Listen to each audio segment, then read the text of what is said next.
Assalamualaikum warahmatullahi wabarakatuh.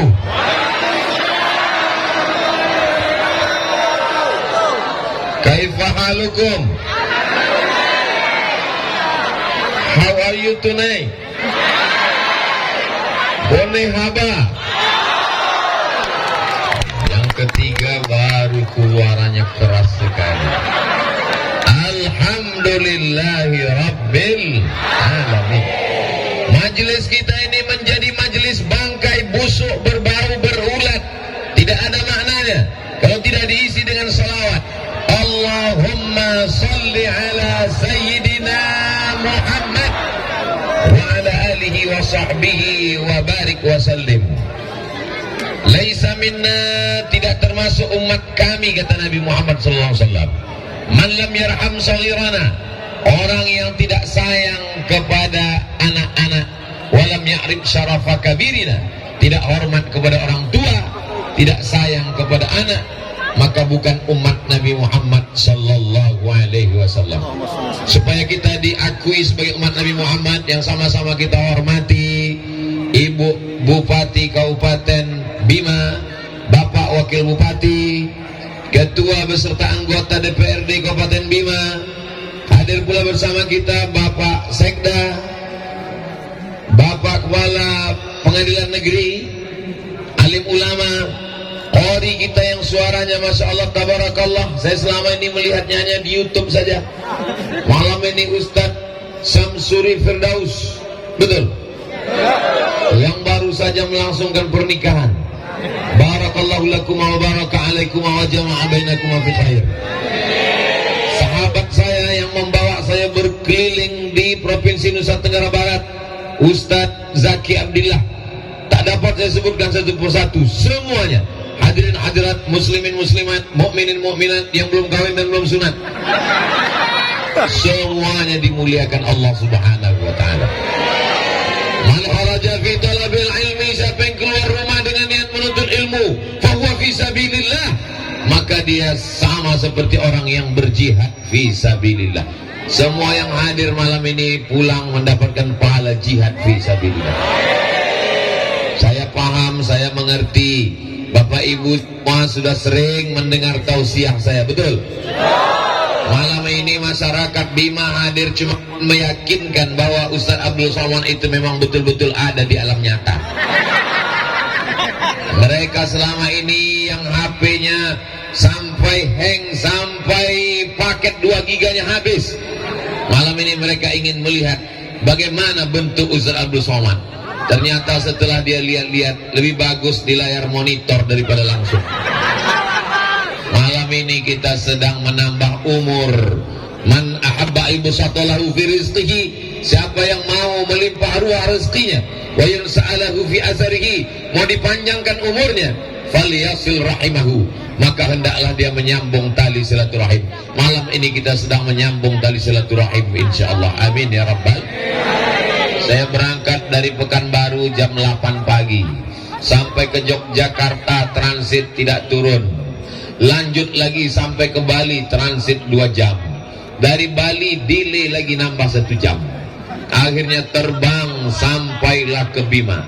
Di luar jendela alamnya indah, cantik, luar biasa. Ada gunung, ada laut, pemandangan sulit untuk diungkapkan dengan kata-kata. Begitu turun ke bawah, saya membayangkan kalau alamnya indah, ini orangnya pasti lembut, baik sekali.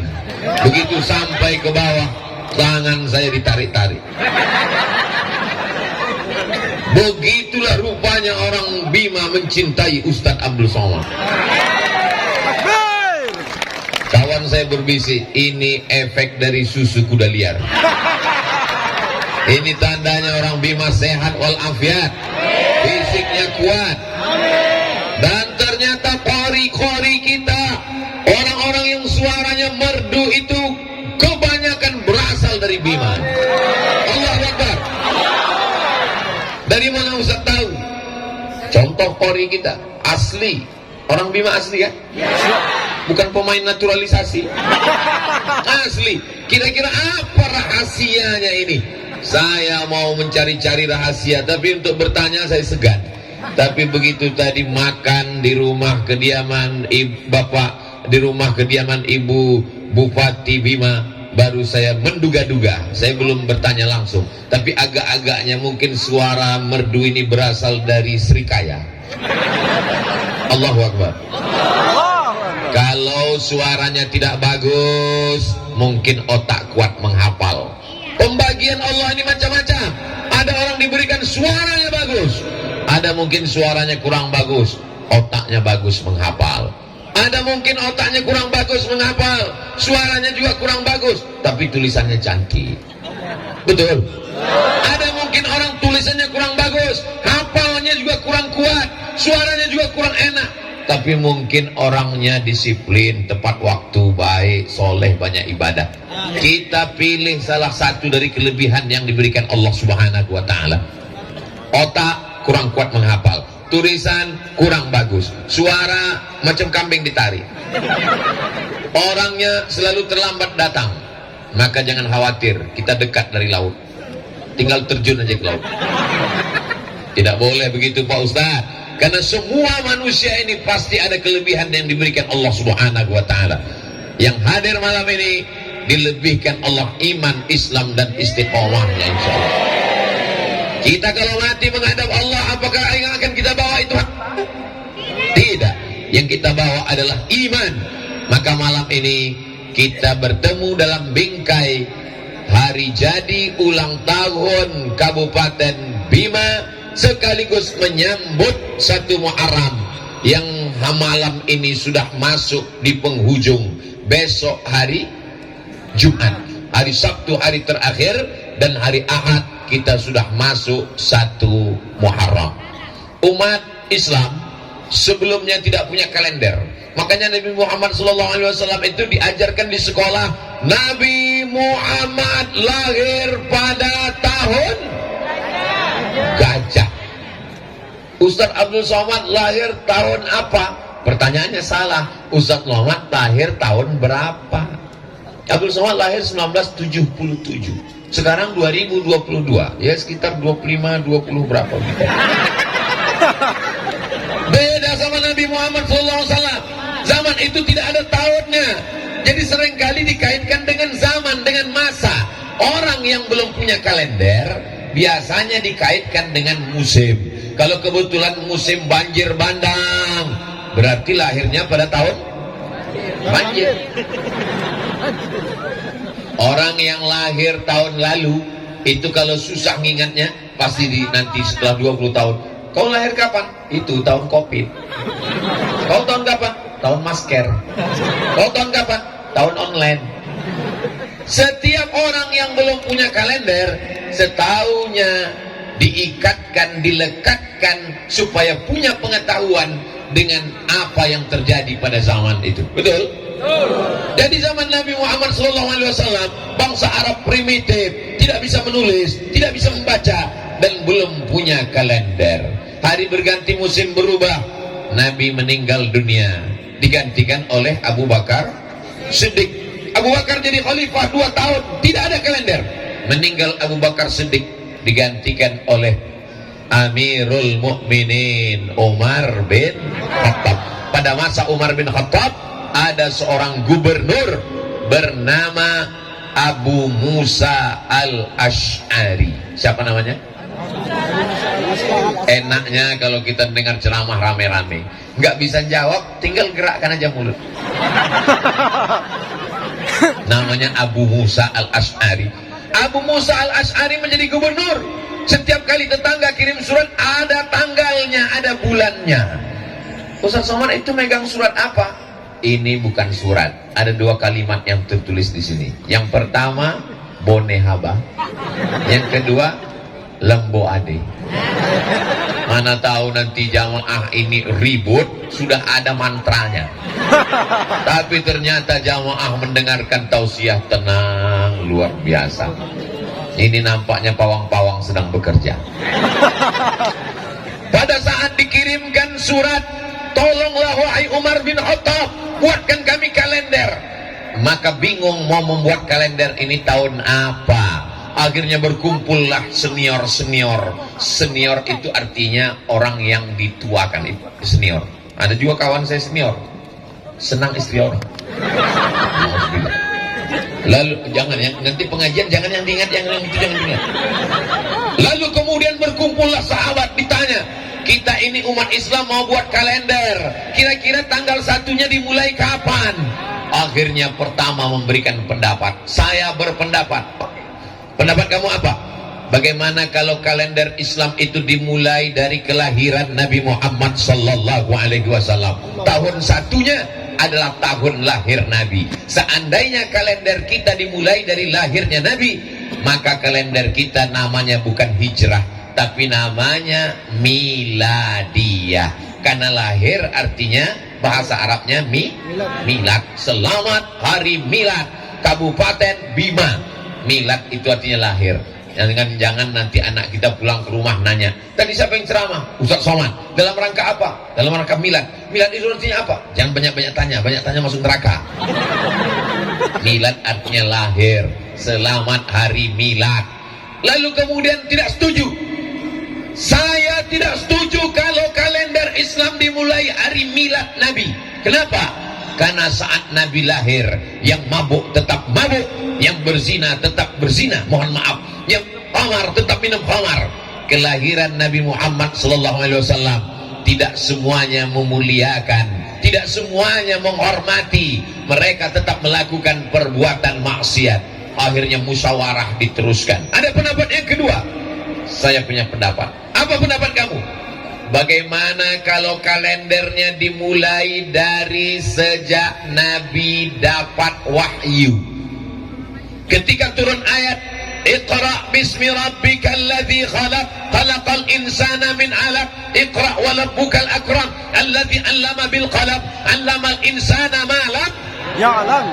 Enak ceramah di tempat orang yang banyak hafal Quran. Nyambung. Allah. Tidak setuju. Kenapa? Karena ketika Al-Quran turun, mereka tetap mabuk, mereka tetap berzina, mereka tetap menyembah berhala. Pendapat yang kedua ditolak. Ada pendapat lagi? Ada. Apa pendapat kamu? Bagaimana kalau saat Nabi meninggal itu dijadikan kalender tahun pertama? Nauzubillah. Untung pendapat yang ketiga ini tidak diterima. Andai kalender umat Islam dimulai dari sejak meninggalnya Nabi, berarti setiap menyambut tahun baru Islam kita nangis semua. Namanya tahun kematian. Kenapa? Karena setiap menyambut tahun baru Islam berarti mengenang kematian Nabi Muhammad sallallahu alaihi wasallam. Kelahiran tidak diterima, turun wahyu tidak diterima, meninggal tidak juga diterima. Akhirnya datanglah Sayyidina Ali bin Abi Thalib, orang yang gagah perkasa Umar bin Khattab, orang yang hartanya banyak Utsman bin Affan, orang yang otaknya cerdas Ali bin Abi Thalib, orang tua yang bijaksana Abu Bakar Siddiq. Jadi kita tinggal memasukkan diri masuk mau golongan mana. Ini kalau ada yang tua bijaksana itu masuknya golongan Abu Bakar. Kalau ada anak muda gagah perkasa masuknya golongan Umar. Anak muda otaknya cerdas masuknya golongan Ali. Orang kaya raya masuknya golongan Utsman. Kaya tapi pelit golongan Karun. Sudah tua tapi mabuk golongan neraka jahanam. Lalu kemudian kata Ali bin Abi Thalib yang disetujui oleh Umar bin Khattab, al-hijratu tufarriqu bainal haqqi wal batil. Yang memisahkan antara yang hak dengan yang batil adalah hijrah. Ada orang yang pura-pura masuk Islam ternyata munafik, saat hijrahlah kelihatan. Itulah mengapa kalender kita disetujui oleh para sahabat Nabi, dimulai dari hijrahnya Nabi Muhammad dari kota Makkah menuju kota Al-Madinah Al-Munawwarah, maka dikenallah sekarang dengan nama kalender hijrah. Kira-kira jelas? Nanti kalau ada anaknya yang nanya, mama, ayah, kita ini punya kalender Islam nih, kalendernya apa? Kalendernya namanya hijrah. Kenapa kalender kita hijrah? Sudah diceritakan Ustaz Abdul Somad di halaman kantor Bupati, Ibu Bupati Bima kemarin. Apa ceritanya? Aku nggak ingat. Jangankan Bapak Ibu yang mendengar, saya yang ceramah pun kalau disuruh ulang lupa apa yang mau saya ceramahkan. Tapi alhamdulillah, zaman dulu kalau kita ngaji sama tuan guru, catat. Kalau ngaji sama kiai, tulis. Zaman sekarang nggak perlu lagi, karena sudah direkam dan akan diupload ke channel Ustadz Abdul Somad Official. Jangan lupa subscribe, like, share, and comment. Nah, begitulah indahnya. Tapi jangan lupa nanti ditonton ulang, dicatat, diingat-ingat, karena ini akan masuk dalam soal-soal ujian CPNS. Ini akan masuk dalam UAS. Apa itu? Ujian akhir semester. Saya dulu ikut tes CPNS. S1 belajar di Al-Azhar dengan Ustaz Zaki Abdillah. S2 belajar di Maroko. Belajar susah, sulit, payah, nulis. Begitu pulang pertanyaannya nggak ada terkait sama sekali dengan hadis, nggak ada terkait sekali dengan ayat Quran, nggak ada hubungan sama Islam sama sekali. Tono, Tini, dan Tony jaga warnet. Tini menjaga di waktu pagi karena sore dia kuliah. Tono menjaga di waktu malam karena pagi dia ada urusan. Tini dan Tony tidak bisa bekerja sama karena pernah pacaran. Jam-jam berapa saja mereka bisa kerja sama. Saya pun membaca soalnya ini, saya tahu dia mau menghabiskan waktu saya. Ini soal bagus, soal psikologi. Tapi cobalah buat soal-soal pertanyaan yang mengaitkan dengan agama. Ketika kita mati meninggalkan dunia, ada nilai dakwahnya. Dia tetap akan menjadi amal jariah. Salah satu contohnya adalah pertanyaan tentang hijrahnya Nabi Muhammad SAW. Setuju? Nggak setuju juga nggak apa-apa. Yang penting sudah saya sampaikan. Ya Allah tabarakallah. Lalu kemudian kalender kita bernama dengan kalender hijrah. Mengapa dengan hijrah? Karena perjalanan hijrah Nabi Muhammad SAW itu Masya Allah tabarakallah. Ada seorang anak muda namanya Suhaib. Siapa namanya? Suhaib. Di ujung namanya ada tulisan Ar-Rumi. Ar-Rumi berarti dia orang Rum. Rum itu sekarang Romawi. Al-Makki, orang Makkah. Al-Madani, orang Madinah. Al-Bimawi, orang Bima. Lalu kemudian Suhaib Ar-Rumi ini dulunya dia sebatang kara, anak lajang yang merantau dari Rum ke kota Makkah Al-Mukarramah. Bisnis, dagang, kaya, raya, nikah. Begitu dia mau ikut hijrah dengan Nabi, dia jumpai mertuanya. Mertua, ya, aku mau hijrah. Mau kemana? Ikut dengan Muhammad SAW. Dulu kamu datang ke kota Makkah ini sendiri sebatang kara, tidak punya harta, tidak punya anak istri. Sekarang kau sudah kaya, punya anak istri, mau pindah. Silakan tinggalkan Makkah, tapi tinggalkan anakku dan istrimu dan anakmu, cucuku. Aku tidak mau kau bawa anakku dan cucuku. Akhirnya dia pergi meninggalkan demi mengikut Nabi Muhammad sallallahu alaihi wasallam. Untung kita tidak hidup di zaman itu. Betul? Banyak orang sekarang mengatakan dunia ini udah kacau Pak Ustaz, dunia ini udah rusak Pak Ustaz. Kalau ada orang ngomong begitu, kamu ngomong begitu di tahun 2022, memangnya kalau kamu dulu diikut di zaman Nabi udah pasti jamin ikut Nabi? Belum tentu. Boleh jadi kalau kamu hidup di zaman Nabi, mungkin kamu ikut Abu Jahal sama Abu Lahab. Kita ditakdirkan Allah hidup di tahun 1443, yang 2 malam lagi kita akan masuk ke 1444. Itu menurut ilmu Allah. Memang sekarang kita layak. Kita syukuri saja nikmat ini dengan beramal soleh, bukan soman. Jamaah yang dimuliakan Allah Subhanahu wa taala. Jadi hijrah ini berat, luar biasa. Yang bisa hijrah itu. Sekarang kami mau hijrah Pak Ustaz. Dulu hijrah dari Makkah ke Madinah. Sekarang mau hijrah kemana? Mau meninggalkan Bima? Bima, negeri yang indah, lemah gemah ripah lojnawi, tokat dan batu jadi tanaman. Memandang ke kanan, bukitnya indah. Memandang ke kiri, lautan Masya Allah tabarakallah. Memandang ke depan, jamaah melimpah ruah. Aman. Tapi ini nanti ketika direkam muncul komen-komen di YouTube, Bima tidak aman. Kenapa?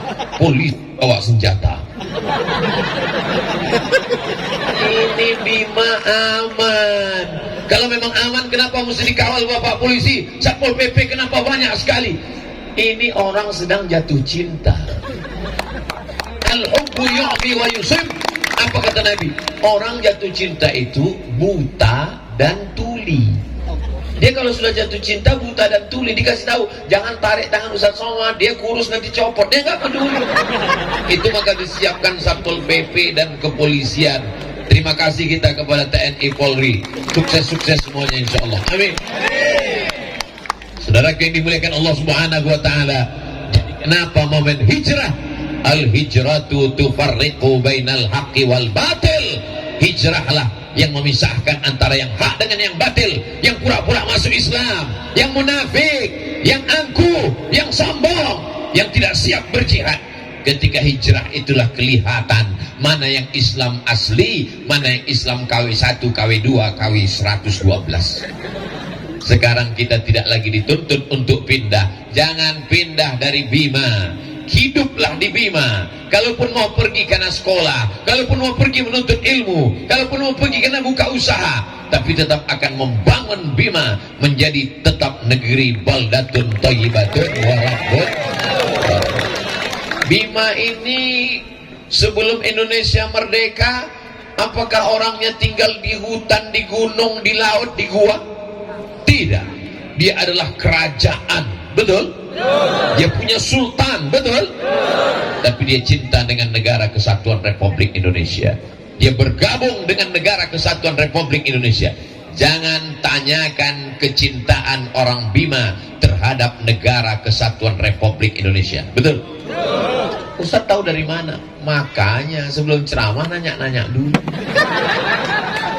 Tadi jalan-jalan dulu ke rumah Ibu Bupati, lihat gambar. Ini gambar siapa? Ini gambar Sultan Bima, Ustaz. Izin Bu, boleh diambil fotonya? Boleh, ada fotonya dia. Mau dibawa pulang nanti ke Riau cerita dengan anak cucu. Aku baru saja melihat gambar Sultan Bima, dan mereka itu punya kerajaan di masa lalu sebelum Indonesia merdeka. Berani mengawal Presiden Soekarno, dan setelah Indonesia mereka bergabung dalam satu hembusan napasnya. Dia cinta negara kesatuan Republik Indonesia. Dalam hembusan napasnya dia juga adalah orang yang bersyahadat asyhadu an la ilaha illallah wa asyhadu anna muhammadan rasulullah.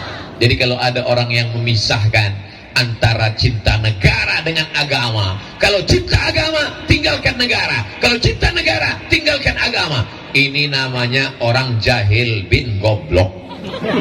Dia tidak baca sejarah, dia tidak datang ke Bima. Di Bima orang cinta dengan negara, tapi dia tetap beragama. Dia cinta dengan agama, dia tetap bernegara. Kenapa?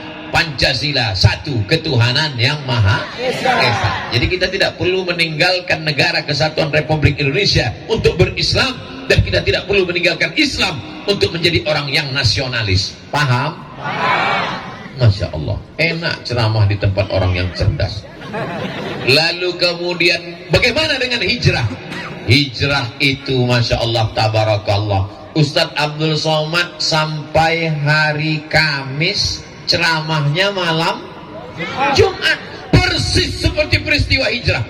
Ini tidak direncanakan sama sekali.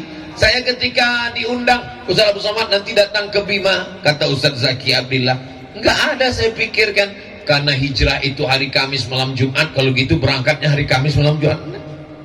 Bertepatan, sudah tertulis di Lauhil Mahfuz bahwa kita bertemu di Bima hari Kamis malam Jumat. Kata orang jangan keluar malam Jumat, banyak hantu. Hantu-hantu semuanya lari, luntang, pukang, tunggang langgang. Kenapa? Karena kita datang membawa asma Allah, dibacakan ayat-ayat suci Al-Quran. Begitu dibacakan Al-Quran tadi, setannya sudah pada lari semuanya. Jadi kalau ada suami ibu besok yang tidak sholat subuh, itu bukan salah setan, tapi salah. Banyak sekarang orang menyalahkan setan. Kamu kenapa gak sholat? Aku sebetulnya mau sholat, tapi digoda setan. Sudah dibacakan ustadz kita tadi, setannya sudah lari semua. Kalau begitu yang salah Orangnya sudah kesetanan. Setannya pula sudah keorangan. Jamaah yang dimuliakan Allah Subhanahu wa taala, pada hari Kamis berkumpullah kepala suku di sebuah tempat balai pertemuan, namanya Darun Nadwah. Apa namanya? Darun Nadwah. Dar rumah, Nadwah tempat perkumpulan. Rumah tempat perkumpulan itu dibangun oleh seorang laki-laki namanya Qusay Abdullah. Nabi Muhammad nama ayahnya Abdullah. Muhammad bin Abdullah bin Abdul Muttalib bin Hashim bin Abdi Manaf bin Qusay. Muhammad bin Abdullah bin Abdul Muttalib bin Hashim bin Abdi Manaf bin Qusay. Qusay lah yang membangun tempat itu. Nabi tidak bertemu karena kakeknya yang kelima jauh di atas. Lalu kemudian dalam pertemuan itu pimpinan sidang menanyakan, agenda pertemuan kita pada hari ini, hari Kamis, kita akan membahas bagaimana cara membunuh Muhammad sallallahu alaihi wasallam. Orang yang bakhil, pelit adalah orang yang ketika disebut nama Nabi dia tak mau berselawat. Maka kita berselawat. Temuan itu ditanyakan oleh kepala sidangnya, siapa di antara kalian yang punya ide yang bagus, yang cerdas, yang efektif untuk membunuh Muhammad sallallahu alaihi? Yang satu angkat tangan, saya punya ide. Apa ide kamu? Bagaimana kalau dia kita buang di tempat yang jauh supaya kita aman di sini, mau mabuk, mau menyembah berhala, mau berzina sesuka hati kita, supaya tidak ada yang mengganggu kita. Kita buang dia ke tempat yang jauh. Kata ketua sidangnya, saya tidak setuju. Kenapa? Karena kalau dia kita buang di tempat yang jauh, nanti di sana dia punya pengikut, dia orangnya punya aura karismatik, dia orangnya karismatik kepemimpinan, nanti di sana dia punya rakyat, nanti di sana dia punya pengikut. Tiba-tiba pengikutnya datang ke Makkah, mati kita semua, dia bunuh. Usul yang pertama ditolak. Ada yang punya ide lain? Angkat tangan lagi. Jadi ternyata orang kafir musyrik jahiliyah yang katanya jahiliyah bodoh itu bermusyawarah. Jadi kalau ada orang sekarang memutuskan perkara tidak musyawarah, berarti lebih jahiliyah dari jahiliyah. Ada ide yang kedua? Ada. Apa usul kamu?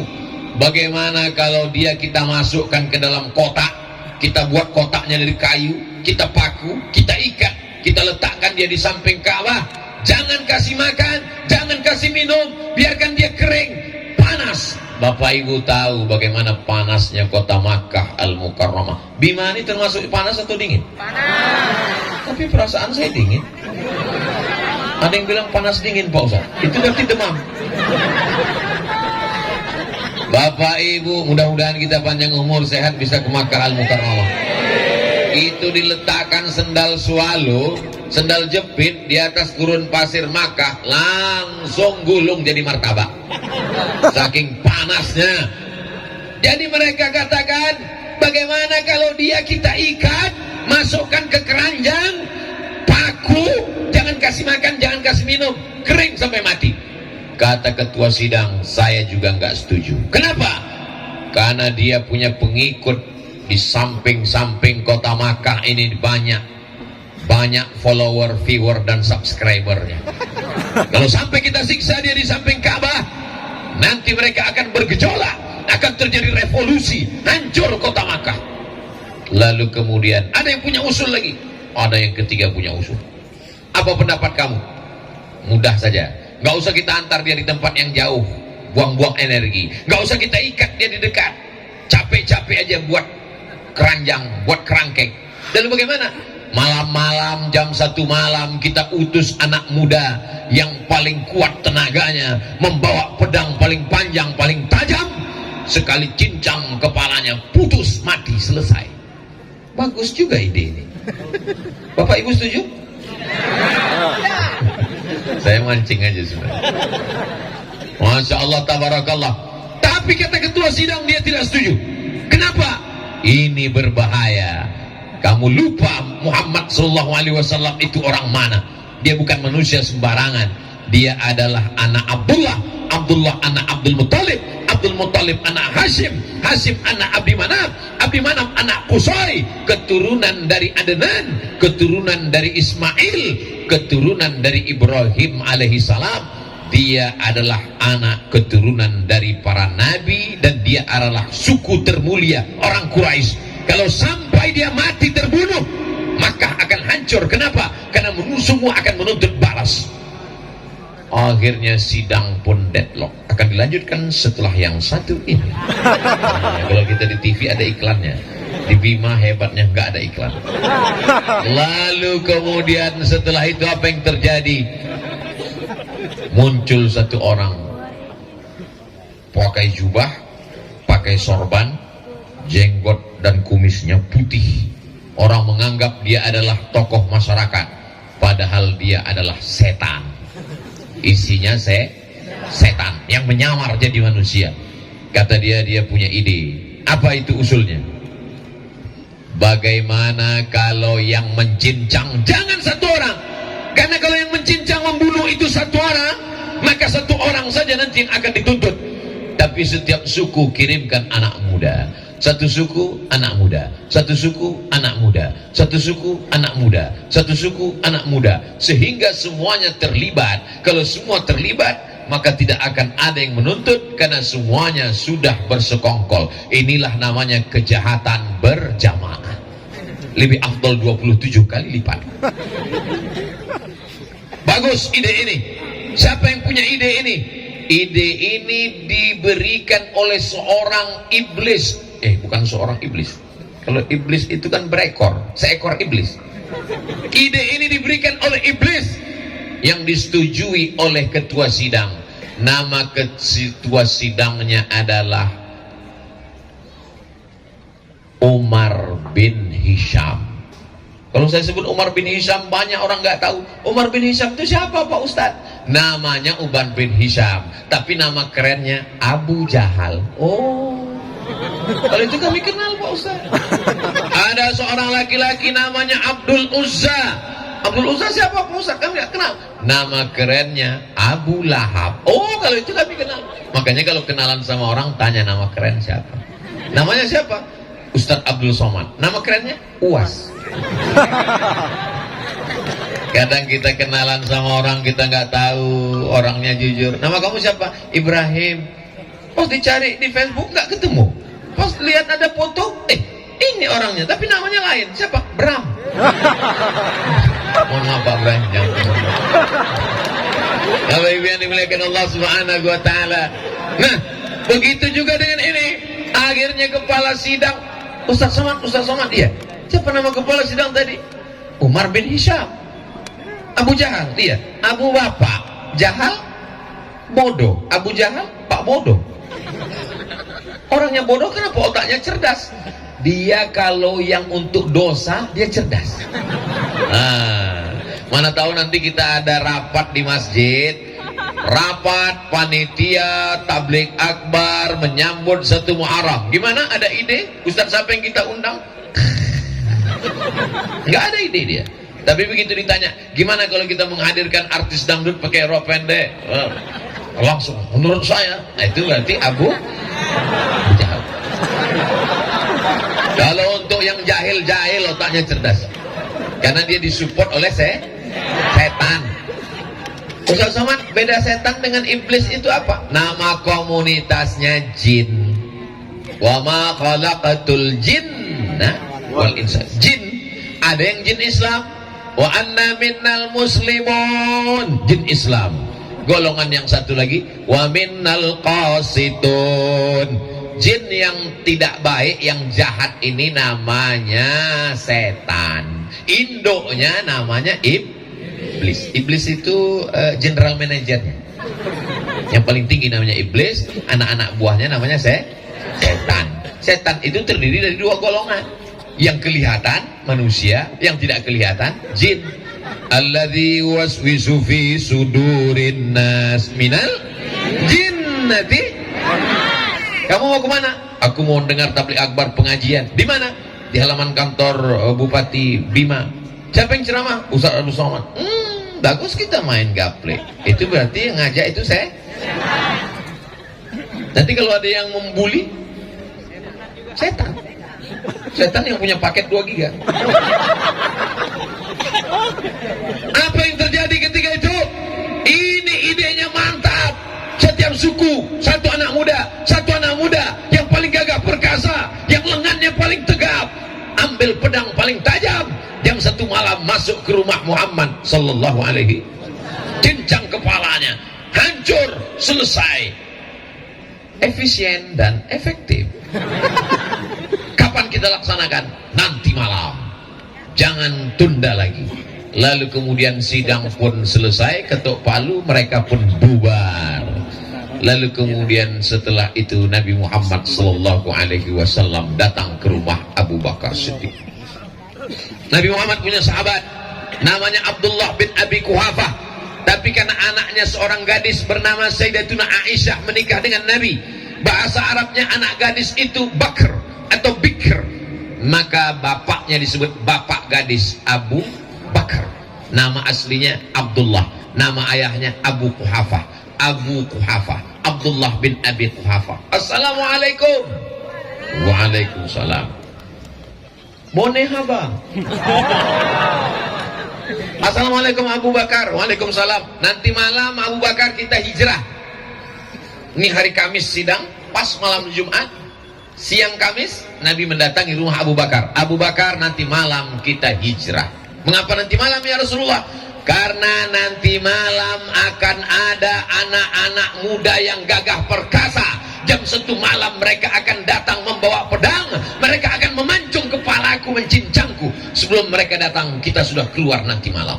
Pertanyaannya, dari mana Nabi Muhammad bisa tahu?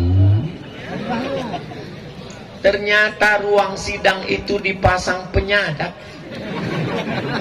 Oleh siapa? Intel. Punya Allah Subhanahu wa taala. Ternyata di ruang sidang itu ada Jibril alaihi salam. Malaikat Jibril datang melapor, ya Rasulullah, ya, nanti malam sebelum anak muda itu datang kau cabut duluan. Oke, I'm coming. Abu Bakar siap karena memang dia sudah lama menunggu perintah. Sahabat yang luar biasa. Lalu kemudian Nabi pun pulang berkemas-kemas, bersiap-siap, dan pada waktu malam Nabi pun bersiap. Nabi itu habis sholat isya tidur. Tidur yang paling berkualitas habis sholat isya. Tidak boleh ngomong setelah sholat isya kecuali tabligh akbar. Ini malam ini acaranya setelah isya kan? Kok boleh? Karena pengajian. Aslinya nggak boleh. Makanya di pondok-pondok pesantren tahfiz Quran habis sholat isya tidur, mudah bangun jam 2 malam. Tidur Nabi nggak lama-lama. Nabi itu tidurnya sedikit. Beda dengan Abdul Somad, dikit-dikit tidur, dikit-dikit tidur. Naik pesawat tidur. Buka kaca, lihat masih di awan, tutup lagi. Sampai di hotel tidur. Lalu kemudian tidur itu paling bagus kalau isya jam 8, 9, 10, 11, 12, 1. Biasanya Nabi bangun malam jam 1 dia pergi ke Masjidil Haram salat tahajud. Kenapa salat di samping Ka'bah mesti malam? Karena kalau siang banyak orang kafir musyrik jahiliyah mencekik lehernya, menyungkup kepalanya. Jadi kalau ada dekat rumah kita ada orang nggak pernah ke masjid, jangan suuzon, karena dia takut dicekik Abu. Bapak Ibu pun juga kalau yang belum pernah ke masjid, nanti kalau ditanya sama tetangga, sama ustadz, kenapa nggak pernah ke masjid? Saya ke masjidnya jam 1 malam. Seperti Rasulullah SAW. Kalau di siang hari saya takut dicekik. Ini tidak ada di Bima. Ini adanya di kampung saya di Riau. Di Bima semuanya orangnya ke masjid, betul? Assalatu wassalamu alaik.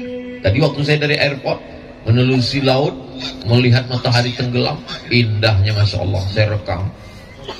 Beginilah suasana di kota Bima. Anak-anak semuanya pergi ke masjid sehingga sepi. Masya Allah indahnya. Memang betul, ini bukan basa-basi. Semua pergi ke masjid. Alaika ya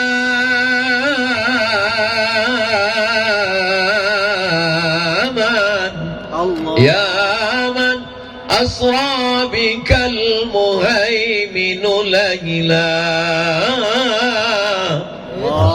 Ada beberapa orang perempuan saya lihat di tepi pantai, tapi tidak banyak. Mungkin mereka sedang halangan semua.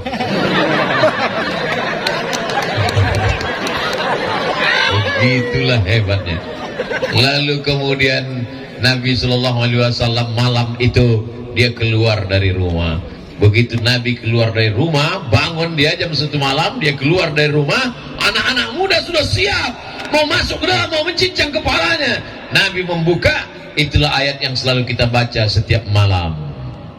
Waj'alna min baini aydihim saddan wa min khalfihim saddan fa'aghshaynahum fahum la yubsirun.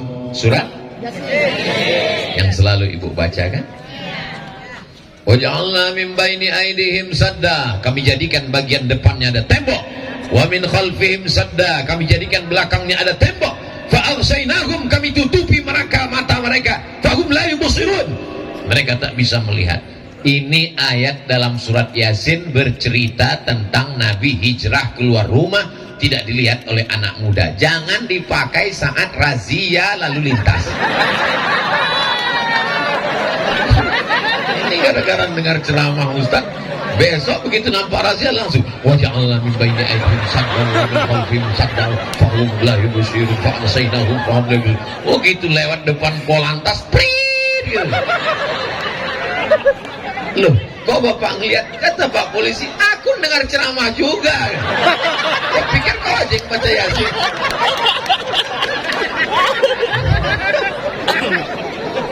Jadi kenapa kita disuruh tiap malam baca Yasin?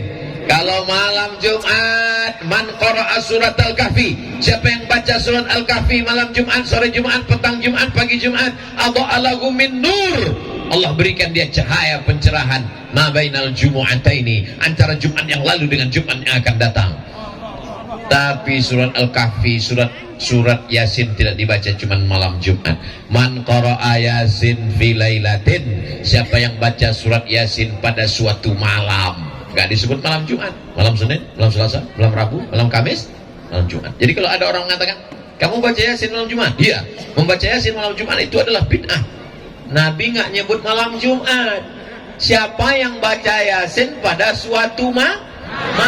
Malam Jumat itu malam apa enggak malam? Malam berarti masuk malam apa malam? Malam. Dalilnya Allah. Jadi baca Yasin terserah, nggak mesti pada malam Jumat. Malam surat Al-Kahfi dikhususkan malam Jumat, malam yang lain boleh. Lalu kemudian kalau kita disuruh membaca itu malam Jumat, sebenarnya kita sedang mengenang peristiwa hijrah setiap malam. Waja'alna min baini aydihim saddan wa min khalfihim saddan fa'aghshaynahum fahum la yubsirun. Menetes air mata mengenang hijrahnya Nabi Muhammad sallallahu alaihi. Tapi sekarang banyak orang baca Yasin dia nggak merenungkan isinya. Kenapa? Karena dia nggak baca dengan makna, dia nggak baca perenungan, dia nggak pahami. Dia baca sampai ujungnya sirun fayakun turja'un.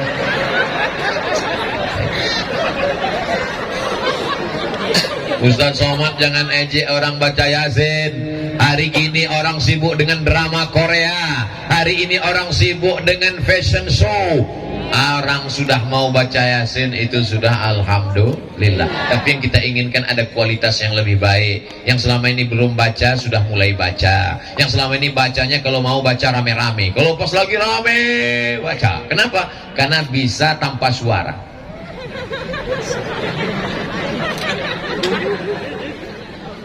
Yang sudah mau baca alhamdulillah, alhamdulillah wa syukrulillah. Itu jurusnya kalau nggak hafal saya. Lalu kemudian Nabi Muhammad SAW keluar. Setelah Nabi berlalu, barulah mereka tersadar, mereka terbangun, mereka terpukau, mereka masuk ke dalam rumah. Lalu kemudian mereka melihat ada sesosok di atas tempat tidur. Mereka mencabut pedang. Inilah dia. Kata satu orang di antara mereka, kita buka dulu, kita lihat dulu apa isinya. Jangan-jangan bantal guling. Begitu dibuka ternyata di dalamnya ada siapa? Ali bin Abi Thalib. Ali bin Abi Thalib. Iya. Muhammad mana? Mana aku tahu katanya. Aku tidak tahu. Kenapa kau di sini? Dia minta aku tidur di sini. Yang menemani di atas Abu Bakar. Yang menggantikan di tempat tidur Ali. Pertanyaannya, mana yang lebih berat tugasnya? Naik ke atas tengah malam atau tidur? Kalau gitu, pilih mau tidur mau? Resiko yang paling berat adalah tidur. Bayangkan kalau mereka 12 orang nggak membuka selimut, apa nggak jadi keripik pisang? Itu menunjukkan kalau resikonya berat, mati, pilih saudara. Tapi kalau untuk yang ringan, pilih teman. Begitu ajaran Nabi Muhammad SAW. Bukan seperti orang sekarang. Kalau yang giringan enak-enak, saudara. Giringan babak belur, teman. Itu bukan teman namanya. Itu namanya teman makan jeruk. Lalu kemudian mereka pun mencari. Dia sudah pergi, dia sudah hilang. Nabi Muhammad SAW tidak langsung pergi. Karena kalau dia langsung pergi, pasti mereka akan kejar. Dia transit dulu selama 3 hari 3 malam. Hari Kamis malam Jumat, dia menginap 3 malam. Malam Jumat, malam Sabtu, malam Ahad. Ahad malam Senin, barulah mereka bertolak. Di mana dia pergi? Namanya Jabal Sur. Kalau turun wahyu namanya Jabal Nur. Iqra bismi rabbikal ladzi khalaq, Jabal Nur.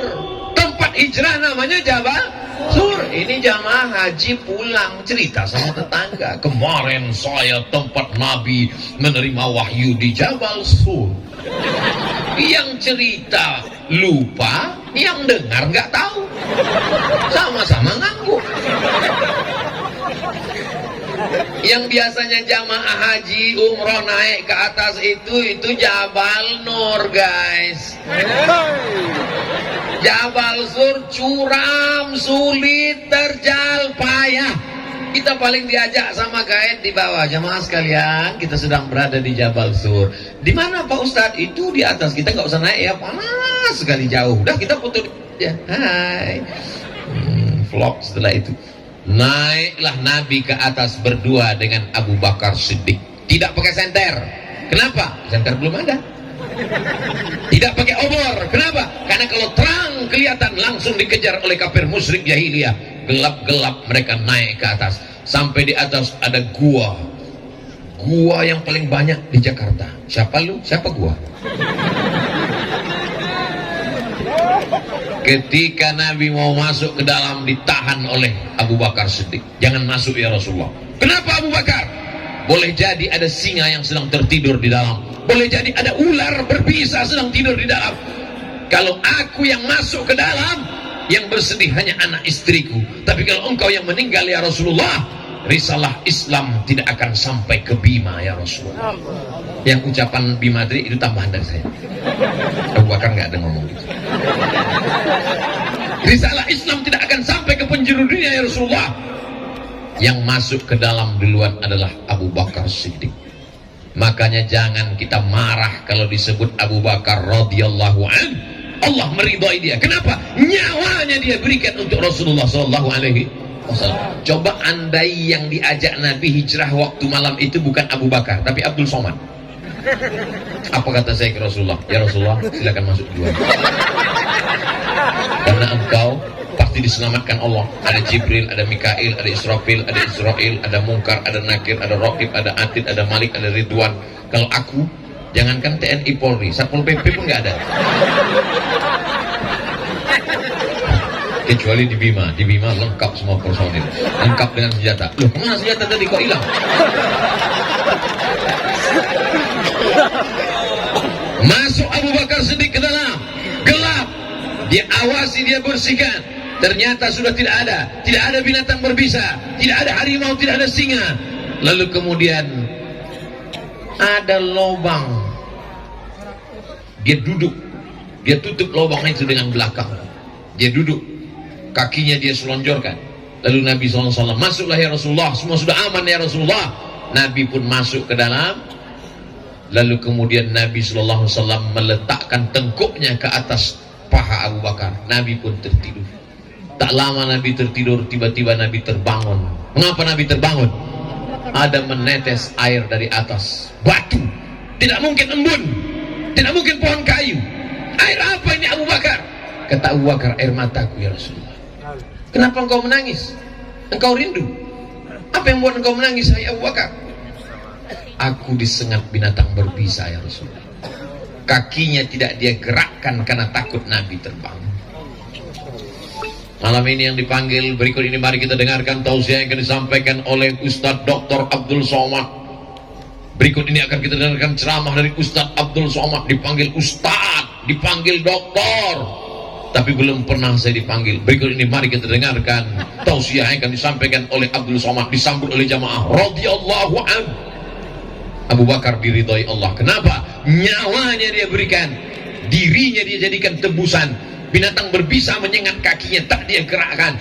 Sampai akhirnya air mata, kaki bisa dia tahan, tapi ada satu yang tak bisa tahan. Air mata menetes jatuh ke bawah, jatuh tepat ke pipi Nabi Muhammad SAW. Andai kita yang memangku Nabi malam itu, melompat kita duluan. Karena biar Rasulullah nggak sadar aku lagi. Begitulah cintanya Nabi Muhammad. La tasubbu ashabi, jangan kalian caci maki sahabatku.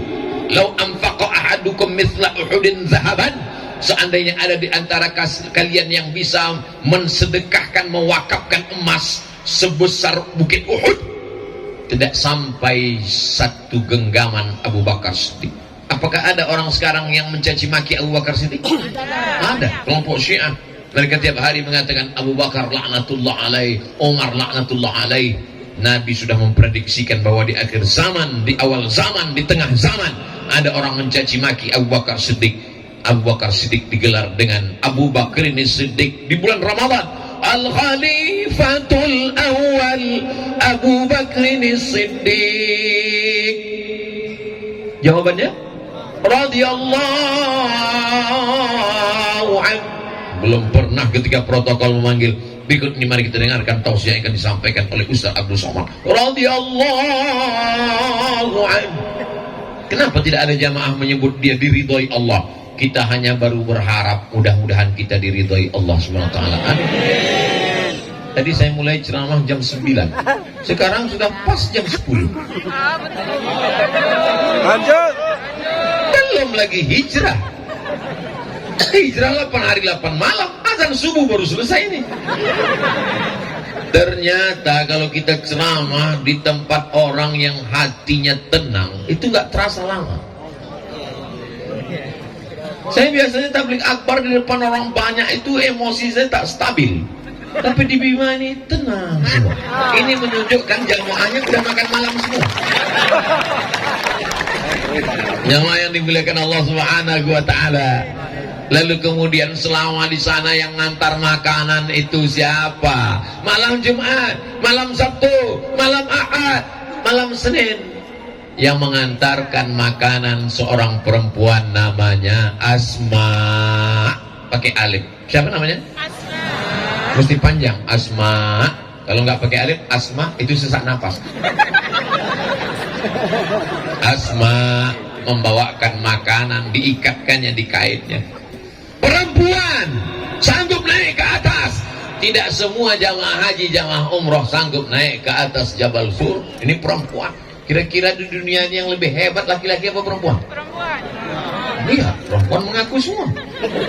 Kami lebih hebat. Islam tidak mendiskreditkan laki-laki dan perempuan. Al-mu'minuna wal mu'minat. Laki-laki dan perempuan ba'duhum awliya'u ba'd. Mereka saling tolong menolong. Siapa yang mengatakan perempuan itu didiskriminasi dalam Islam?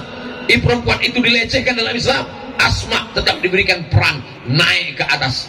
Selama di atas itu beritanya harus diupdate. Karena isu sekarang hiruk pikuk. Orang Makkah sedang mencari.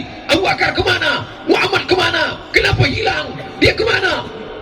Maka informasi itu dibawa oleh Abdullah. Ada seorang laki-laki namanya Abdullah. Kalau siang dia di Makkah, malam dia naik ke atas membawa berita. Inilah pentingnya update status. Status Ustadz Somad besok di Ustadz Abdul Somad official Instagram yang followernya hampir 7 juta itu. Tausiah Ustadz Abdul Somad di lapangan kantor Bupati Kabupaten Bima. Ustadz Abdul Somad ini seorang ustadz yang luar biasa. Salah, yang betul adalah biasa di luar. Di tempat lain Abdul Somad susah mau ceramah di tanah lapang. Dia mesti dikurung dalam masjid, kecuali di Bima.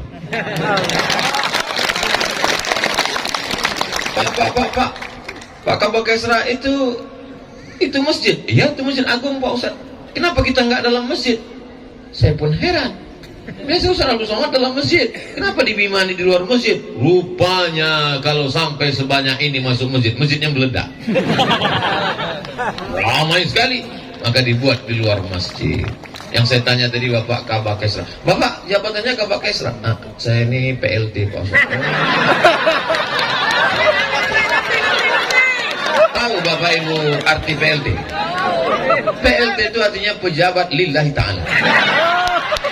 Paling ikhlas. Mudah-mudahan Allah berikan beliau istiqamah. Ini kedatangan Ustaz Abdul Somad ini adalah berkat kerja keras beliau dengan Ustadz Zaki Abdillah. Allahu Akbar. Sampai mana tadi? Lupa ceramah. Lalu kemudian Nabi Shallallahu Alaihi Wasallam selama di atas itu mesti ada satu yang berjaga-jaga mengawal di bawah. Jangan sampai musuh ada kelihatan. Yang mengawal di bawah itu namanya Amir bin Fuhairah, pura-pura mengembala kambing. Dia ngontrol. Kalau ada orang kasih kode. Kayaknya waktu itu belum bisa miss call. Kalau ada orang kasih kode. Ada yang menemani di atas Abu Bakar Siddiq. Ada yang menggantikan di tempat tidur Ali bin Abi Thalib. Ada yang membawa makanan Asma. Ada yang membawakan berita Abdullah. Ada yang mengawal di bawah namanya Amir bin Fuhairah. Ini kalau menurut bahasa kampung saya, the right man on the right place. Orang yang tepat di tempat yang tepat. Ditempatkan dia di sini. Ini jadi kepala dinas, ini jadi kepala kantor, ini jadi kepala badan, ini yang ada kepala, ini nggak ada kepala. Supaya bekerja ini. Jadi pelajaran dari hijrah ini luar biasa Bapak Ibu yang dimuliakan Allah Subhanahu wa taala. Kenapa tidak langsung berangkat? Kalau langsung berangkat diikuti musuh. Biarkan suasana tenang. Sama seperti Bapak Ibu minum kopi, diaduk. Setelah diaduk nggak langsung minum. Kita biarkan dulu tenang 3 hari. Setelah 3 hari baru kita minum. Lalu setelah 3 hari, malam Jumat, malam Sabtu, malam Ahad, hari Ahad malam Senin, barulah Ustadz Somad pulang ke Pekanbaru Riau. Jadi saya sampai hari Ahad nanti berkeliling. Jangan pulang. Oh bahaya, nanti disangka buka cabang. Lalu kemudian sampai mana tadi? Lalu saya kalau ketemu simpang tuh lupa. Lalu kemudian Nabi Shallallahu Alaihi Wasallam ketika sedang berada di dalam gua, datanglah orang kafir musyrik jahiliyah. Naik mereka ke atas mengejar. Abu Bakar sedih ketakutan menggigil. Lau absara, seandainya mereka melihat kaki mereka, la absarana, mereka pasti melihat kita ya Rasulullah. Apa kata Nabi? Ma zannuka bitsnaini, kalau kau sangka kita di sini berdua, fallahu thalithuhuma, ada Allah yang ketiga. Kalau kau sangka di sini kita cuma berdua, ada Allah, maka kita akan kuat kalau kita bersama dengan Allah. Bapak kalau ngasih tahu istri begitu, mama jangan takut, masih ada papa yang bisa minjam pinjaman online. Jangan begitu. Allah masih bersama kita. Jangan menakut-nakuti. Beda Nabi Muhammad dengan Nabi Musa alaihissalam. Nabi Muhammad ketika sahabatnya ketakutan, apa kata dia? La tahzan, jangan sedih. Innallaha ma'ana, Allah bersama kita. Allah bersama kita, hai Abu Bakar. Kalau Nabi Musa enggak, apa kata Nabi Musa? Kalla inna ma'iyya rabbi sayahdin, Allah bersamaku, enggak bersama kamu, Beb. Kenapa beda? Kenapa beda Nabi Muhammad dengan Nabi Musa? Karena temannya Nabi Musa ketakutan. Temannya Nabi Muhammad ketakutan, Abu Bakar sedang ketakutan. Orang yang ketakutan kita bangkitkan semangatnya. La tahab, jangan takut. Wala tahzan, jangan cemas, jangan galau. Allah bersama kita. Temannya Nabi Musa bukan ketakutan, nakut-nakutin. Innalah mudrakun, innalah mudrakun. Itu Fir'aun sedang mengejar kita, nanti kita ketangkap, nanti kita ketangkap. Kalla, kata Nabi Musa, inna ma'iya rabbi sayahdin, Allah bersamaku, sedangkan kau matilah dengan ketakutan. Jadi kalau teman bapak itu termasuk temannya Nabi Muhammad, ketakutan, bangkitkan semangatnya. Jangan takut, Allah bersama kita. Tapi kalau dia nakut-nakuti kita, ada Yusuf sama, kena tangkap, Yusuf kena usir. Kalla, sekali-kali tidak. Allah bersamaku, tidak bersamamu. Pret. Lalu kemudian pada malam hari Ahad, bertolaknya di waktu malam. Jadi hijrah itu keluarnya malam Senin, hari Ahad, malam Senin. Mereka pun bertolak. Yang jadi guide penunjuk jalan namanya Ibnu Uraiqid. Siapa namanya? Tidak Islam. Tidak Islam. Ini dalil boleh bekerja sama dengan orang yang tidak Islam selama aman. Yang dipakai itu jasanya menunjukkan jalan, karena dia tahu jalan khusus menelusuri tepian Laut Merah dari Makkah di bawah, Madinah di atas, Yaman di bawah, negeri Syam di atas, Mesir di kiri, Maroko di kiri. Peta buta, jangan kita bahas sekarang. Makkah di bawah, Madinah di atas, Laut Merah di samping. Mereka buat jalur khusus, dia tahu jalan. Maka kemudian Nabi pun bertolak. Lalu kemudian mereka 8 hari 8 malam berangkat hari Ahad malam Senin, sampai di Quba hari Senin. 8 hari 8 malam perjalanan panjang. Di dalam perjalanan panjang itu macam-macam mereka lewati. Kalau kita bahas 8 hari 8 malam ini, sampai saya ceramah seminggu lagi, habis jadwal yang lain. Lalu dalam perjalanan itu apa saja yang mereka lihat, Pak Ustadz Abdul Somad? Begitu mereka siang harinya dalam keadaan naik onta, panas terik, tiba-tiba di kejauhan nampak seperti debu yang naik ke atas.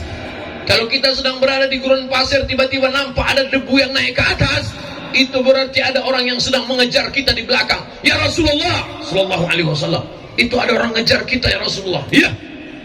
Nabi tetap naik onta pelan. Yang mengejar itu nampaknya naik kuda kejang. Lalu kemudian apa yang terjadi? Begitu sudah datang mendekat, ujung kaki kudanya terperosok ke dalam pasir dan kudanya jatuh, dia pun berguling-guling. Laki-laki yang mengejar itu namanya Suraqah bin Malik. Siapa namanya? Suraqah bin Malik. Suraqah bin Malik. Kata Nabi SAW, ada apa hai Suraqah bin Malik? Ya Muhammad sallallahu alaihi wasallam, di kota Makkah mereka sedang mengadakan undian. Siapa yang bisa membawa kepala Muhammad, baik hidup maupun mati, dia akan diberikan 100 ekor onta. 1 ekor onta paling murah 50 juta. Sebetulnya lebih, tapi karena kita udah lama kenal, ya 50 aja lah. Kalau 1 ekor onta 50 juta kali 100 ekor berarti pokoknya banyak lah. Kalau kita belikan cendol, kita berenang dalam cincau. Tapi ketika tadi aku melihat engkau ya Muhammad sallallahu alaihi wasallam, seumur hidupku aku tidak pernah jatuh dari kuda. Seumur hidupku aku berhasil pembunuh bayaran. Tapi begitu kudaku jatuh, aku berpikir bahwa yang ku kejar ini adalah bukan manusia biasa. Saksikanlah ya Muhammad, asyhadu an la ilaha illallah wa asyhadu anna Muhammadan Rasulullah. Apa pesan Nabi kepada Suraqah bin Malik? Aghib anna, silakan kau pulang, tapi sembunyikan berita tentang kami. Jangan kau update status. Jangan sampai kau ceritakan, aku tadi baru ketemu Nabi Muhammad di jalan. Ada yang mesti kita jaga rahasianya. Tak semua mesti diceritakan. Ini pelajaran tentang Suraqah bin Malik. Ini banyak suami-suami sekarang semua tentang istrinya dia ceritakan. Pagi-pagi istrinya masak nasi goreng pedas sekali. Dia minum kopi pahit sekali. Pas mau tidur malam rasanya mau mati. Bukan mati betulan. Nabi SAW mengatakan, Arif anna, sembunyikan berita tentang kami. Suraqah bin Malik pulang. Apa pelajaran tentang Suraqah? Suraqah keluar dari rumah niatnya baik apa jahat? Suraqah keluar dari rumah niatnya ingin membunuh Nabi, tapi dia pulang membawa, yang dia bawa adalah lebih baik daripada 100 ekor onta, karena yang dia bawa adalah la ilaha illallah Muhammadun. Bandingkan dengan orang sekarang, keluar dari rumah membawa bismillahi tawakkaltu 'alallah la haula, tapi setelah pulang yang dia bawa apa? Selingkuhan. Untung istrinya tegar dan pandai menyanyi. Pergilah kasih, kejarlah selingkuhanmu. Itu pun tidak ada di Bima. Itu hanya di planet Mars, Merkurius, Neptunus, dan Pluto. Suraqah bin Malik keluar rumah niatnya baik apa jahat? Jahat. Ingin mengambil uang haram, membunuh Nabi. Tapi pulang dia membawa hidayah Islam. Berapa banyak orang keluar rumah niatnya baik, tapi ternyata pulang dia bawa uang haram. Dan kalau ada suami-suami yang pulang bawa uang haram, apakah ibu mau nerima? Masya Allah, tidak.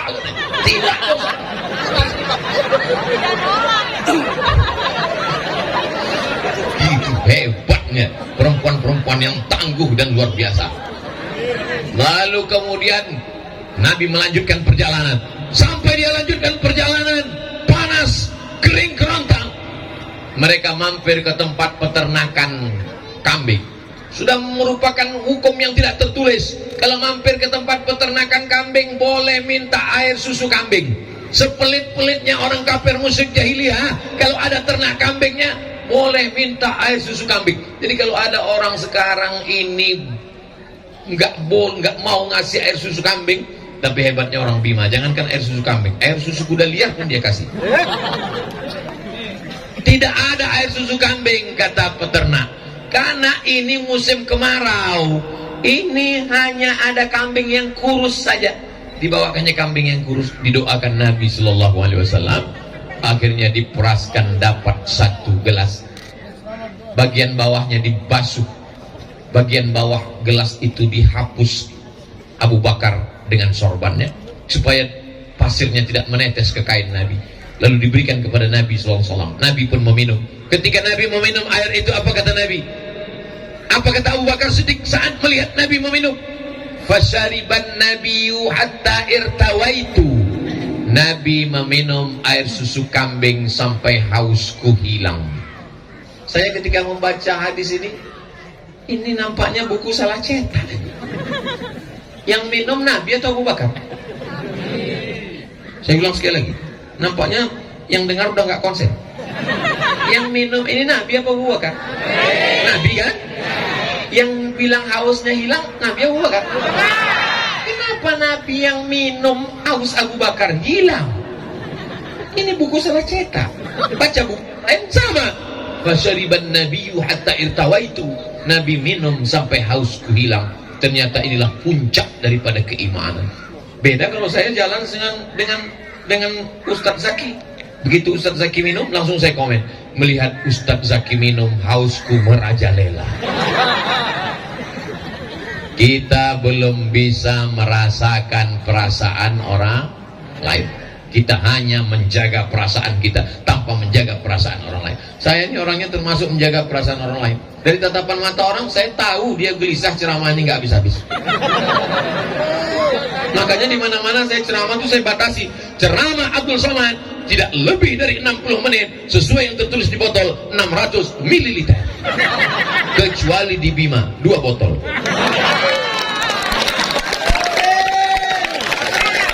Masya Allah, tabarakallah. Kadang kita ceramah di kantor. Orang-orang di kantor ini berangkat dari rumah, dia udah kena tekanan. Tekanan siapa? Tekanan orang rumah. Pas di jalan kena tekanan. Tekanan siapa? Razia lalu lintas. Sampai di kantor, ada tekanan lagi. Apa itu? Pengajian. Jadi dianggap Ustadz itu pelengkap penderitaan hari itu.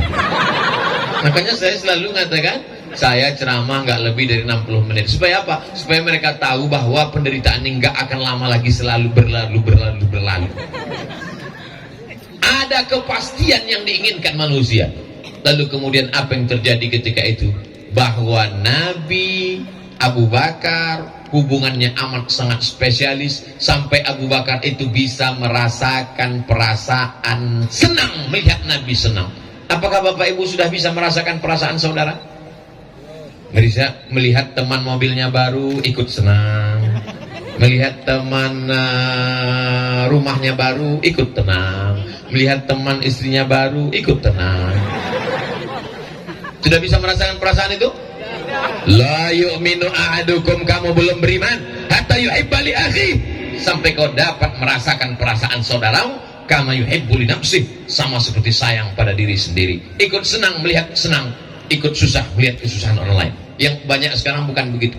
Intamsaskum hasanatun tasuhum, kalau kamu dapat nikmat dia susah hati. Wa intusibukum sayyi'atun, tapi kalau kamu dapat musibah yafrahu biha, dia senangnya luar biasa. Gimana kabar si Anu sekarang? Dia berhasil mau berangkat haji. Apa?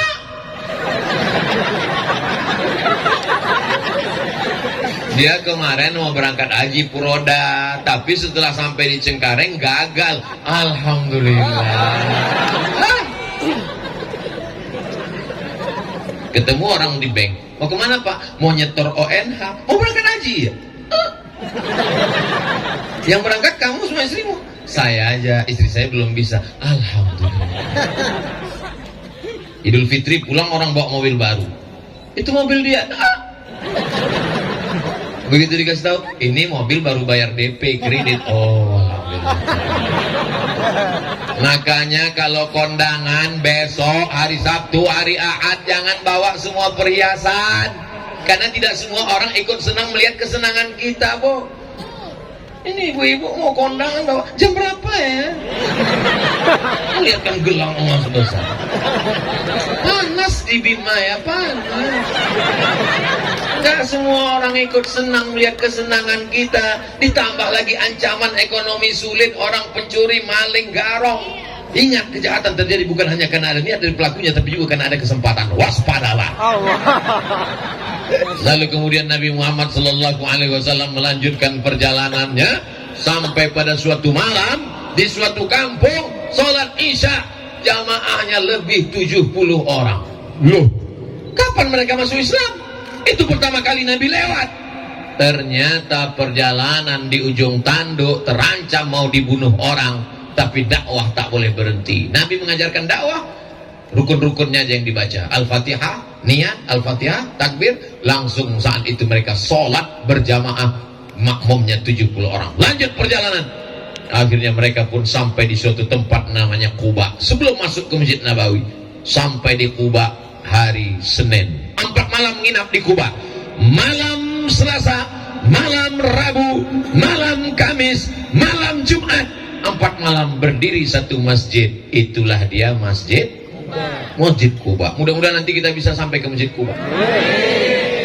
Siapa yang sholat di Masjid Quba dapat pahala seperti umroh. Apa Pak Ustaz?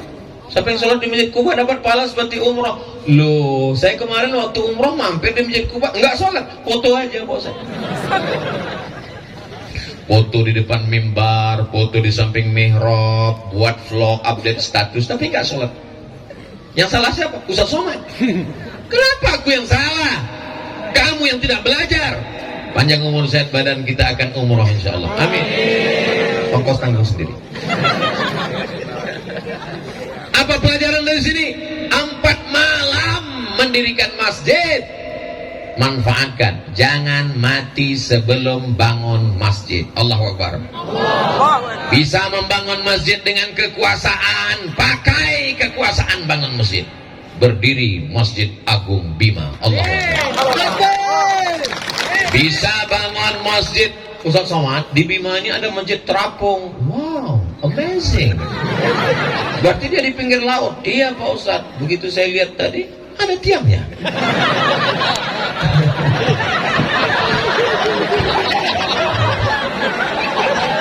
Di mana-mana yang namanya masjid terapung itu memang pakai tiang. Cuman pas lagi pasang airnya penuh. Makanya kalau foto pas lagi pasang, pas lagi surut jangan.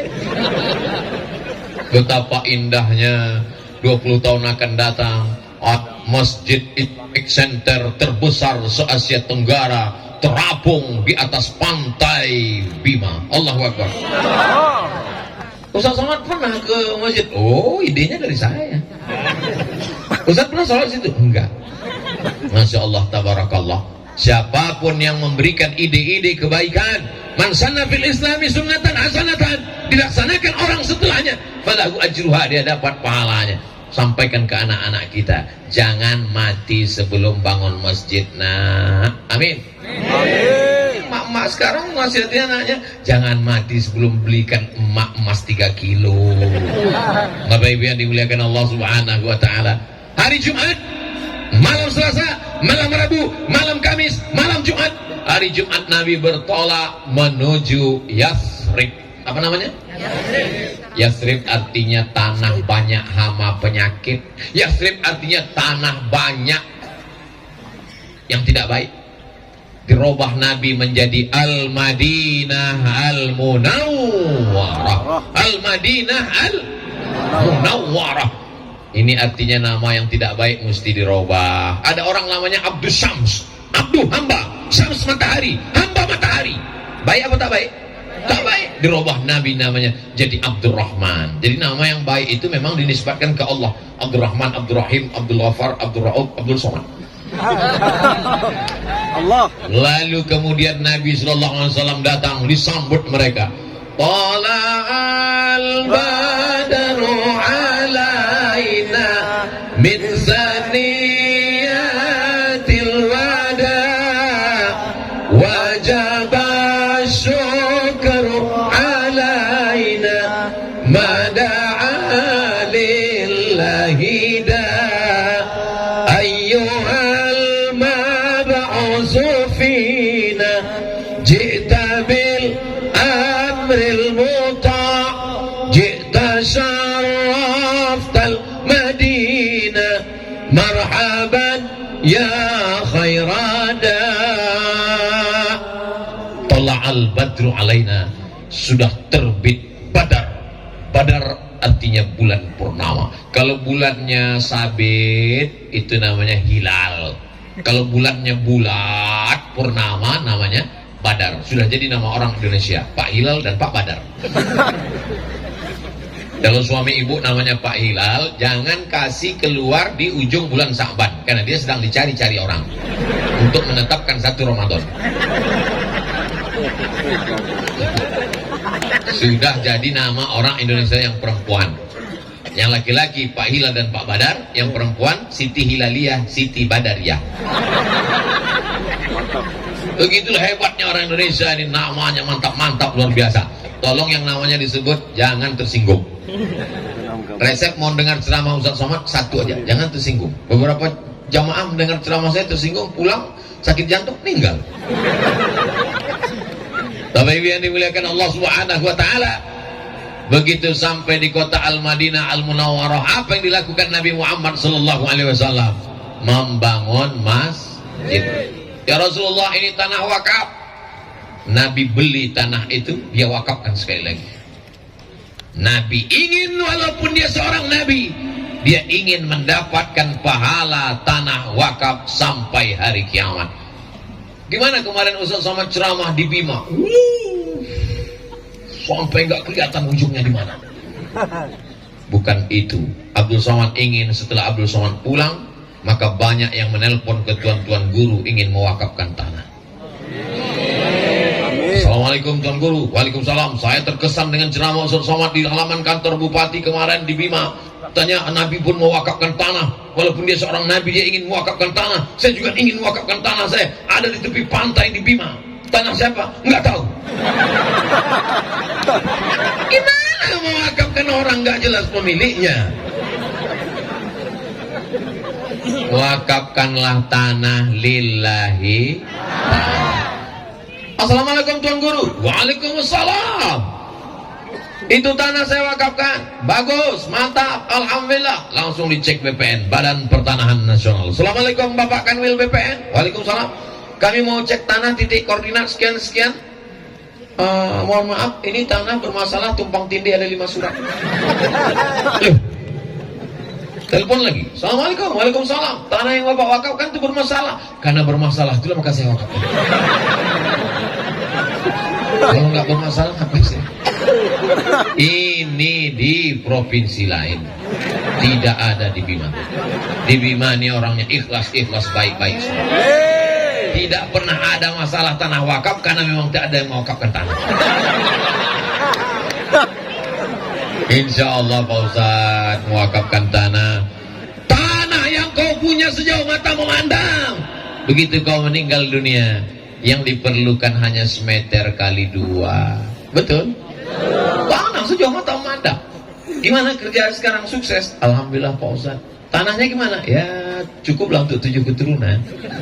Begitu kau meninggal dunia, yang kau perlukan hanya 3 lapis kain kapan. Pernah Bapak Ibu ngelihat ada orang meninggal tiba-tiba kainnya bukan kain kapan tapi dibungkus dengan karpet?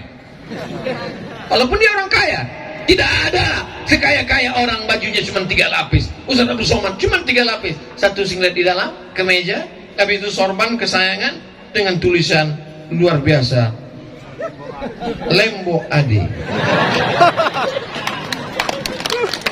Bapak Ibu yang dimuliakan Allah, semuanya akan berakhir, tapi tanah yang kau wakafkan dipakai untuk sholat, dipakai untuk ngaji, i'tikaf, sampai hari kiamat akan tetap kekal abadi insyaallah. Amin. Lalu kemudian setelah Nabi membangun Masjid Nabawi, dipersaudarakannya antara orang Aus dengan orang Khazraj yang hobinya perang. Nama fulan, hobi memanah, hobi memasak, hobi makan-makan, hobi main bola. Ini enggak, hobi perang. Perang mereka semua. Didamaikan Nabi antara kaum Aus dengan kaum Khazraj. Wadhkuru ni'matallahi 'alaikum idh kuntum a'da'a. Ingatlah ketika kamu dulu bermusuhan, fa'alafa baina qulubikum. Allah satukan antara kalian berdua, fa asbahtum bi ni'matihi ikhwana. Antara sesama orang Madinah dipersaudarakan, Aus dan Khazraj. Antara orang Makkah dengan orang Madinah, orang Makkah Muhajirin, orang Madinah Ansor dipersaudarakan. Antara orang Islam dengan yang tidak Islam dipersaudarakan. Itulah dia Yahudi Bani Nadir, Yahudi Bani Quraizah, Yahudi Qainuqa, Yahudi Khaybar. 12 poin piagam Madinah. Orang Madinah walaupun tidak Islam, walaupun Yahudi, bekerja sama dengan orang Islam menjaga kota Madinah dari serangan orang Makkah. Baca dalam kitab Ar-Rahiq Al-Maktum. Nomor 1 lomba menulis sejarah Nabi. Mesir kalah, Saudi Arabia kalah, Maroko kalah. Yang menang nomor 1 orang mana? Orang India, Syekh Safiur Rahman Al-Mubarakpuri. Orang Islam mesti tahu bahwa di India itu banyak ulama-ulama besar yang luar biasa. Ini sekarang orang kalau ditanya, tahu India? Tahu? Apa yang kau kenal dengan India? Datang istrinya dari belakang.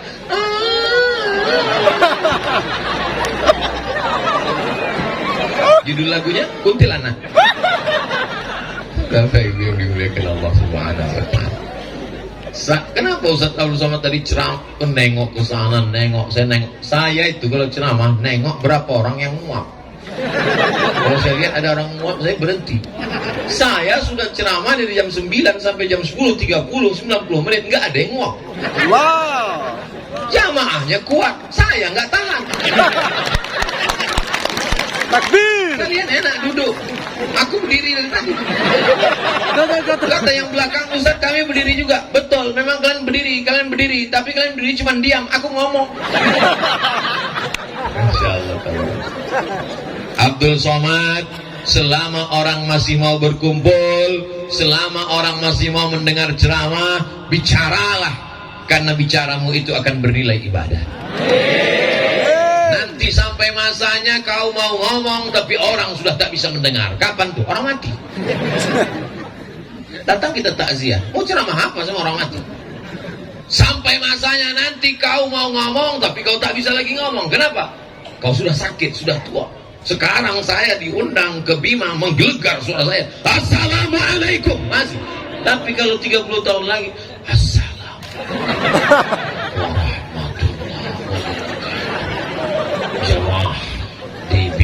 sekalian, judul kajian kita malam ini adalah bagaimana menyambut sakratul maut. Bapak yang dimuliakan Allah SWT. Jadi nanti dimanapun, di kantor dinas, di kantor bupati, di kantor lurah, di masjid surau langgar musola, kalau ada menyambut peringatan 1 Muharram, datang atau tidak datang? Datang, duduk, dengar, diam. Ngantuk-ngantuk dikit, diampunkan Allah Ta'ala. Amin. Saya belum pernah marah kepada jamaah yang tertidur, belum pernah. Saya pulang 2008 dari Maroko, sekarang 2022, 14 tahun saya ceramah, belum pernah sekalipun marah ke jamaah yang tertidur. Kenapa? Karena kalau ada jamaah yang tertidur, itu berarti hatinya sudah tenang.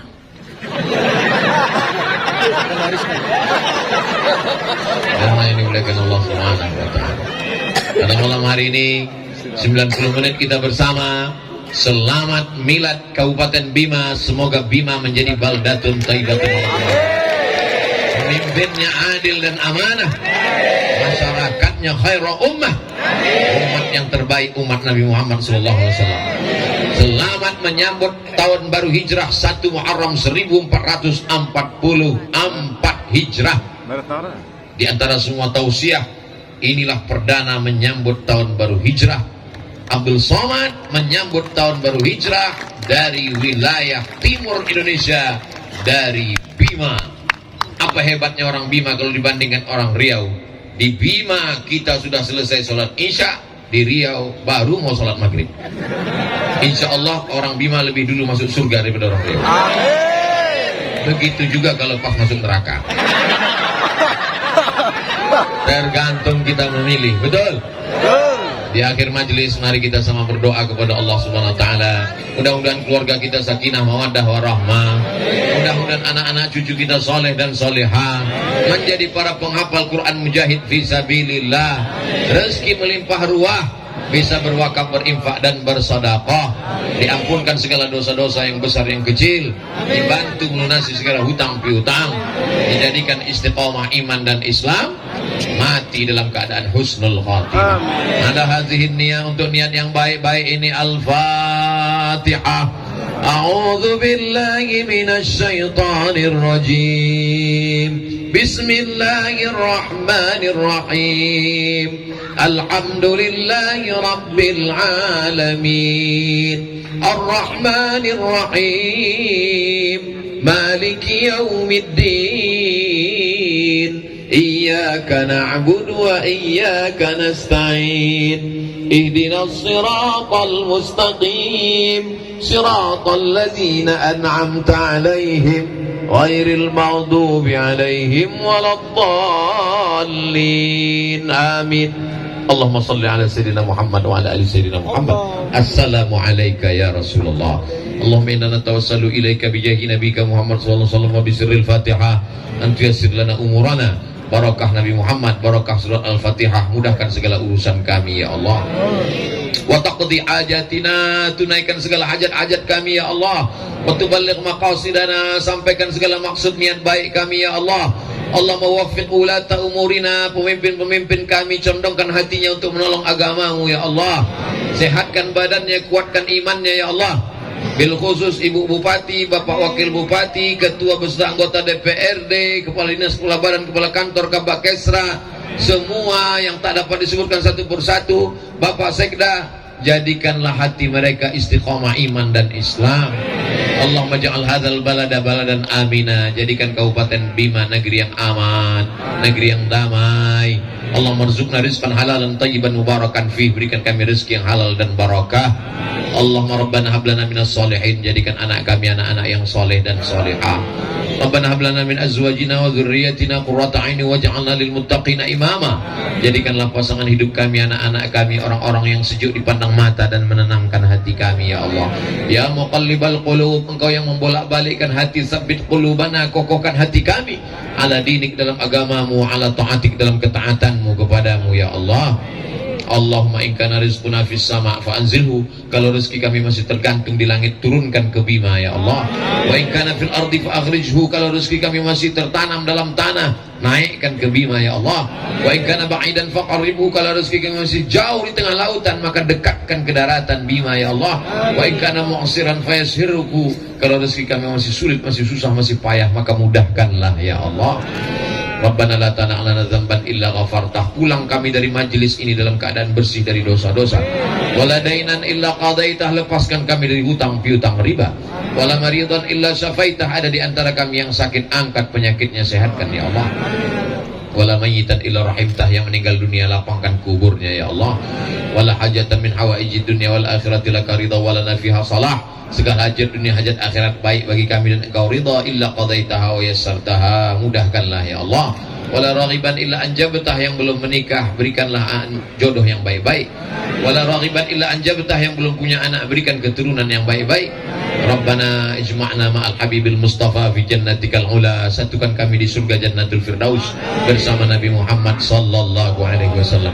Rabbana atina fid dunya hasanah wa fil akhirati hasanah wa qina adzabannar wa adkhilnal jannata ma'al abrar ya aziz ya ghaffar. Wa sallallahu ala sayyidina Muhammad wa ala alihi wa sahbihi wa sallam walhamdulillahi rabbil alamin.